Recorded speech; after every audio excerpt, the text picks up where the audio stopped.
ಮಧುಗಿರಿ ನಗರದ ವಾಸ್ತವದಲ್ಲಿ ಬದಲಾವಣೆ ತರುತ್ತಿದ್ದೇನೆ ಎಂದು ವಿಧಾನ ಪರಿಷತ್ ಸದಸ್ಯರೂ ಆದ ಆರ್ ರಾಜೇಂದ್ರ ಅಣ್ಣನವರು ಈ ದಿನ ಮಧುಗಿರಿ ತಾಲೂಕು ಸರ್ಕಾರಿ ಆಸ್ಪತ್ರೆಗೆ ಭೇಟಿ ನೀಡಿ ಜನರ ಕಳವಳಗಳನ್ನು ಆಲಿಸಲು ಮತ್ತು ಸುಧಾರಣೆಗಾಗಿ ಪ್ರದೇಶಗಳನ್ನು ಗುರುತಿಸಲು ಒಂದು ಪೂರ್ವಭಾವಿ ಹೆಜ್ಜೆ ಇಟ್ಟರು.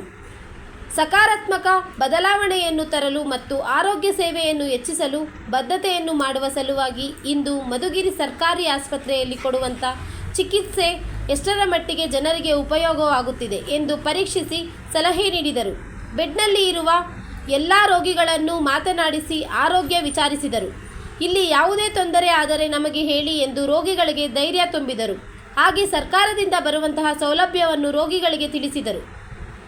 Bureau report, ರಾಷ್ಟ್ರಧ್ವನಿ news Kannada. ಜಿಲ್ಲಾ ವರದಿಗಾರರು ಜಿ. ಅಶ್ವಥ್, ತುಮಕೂರು.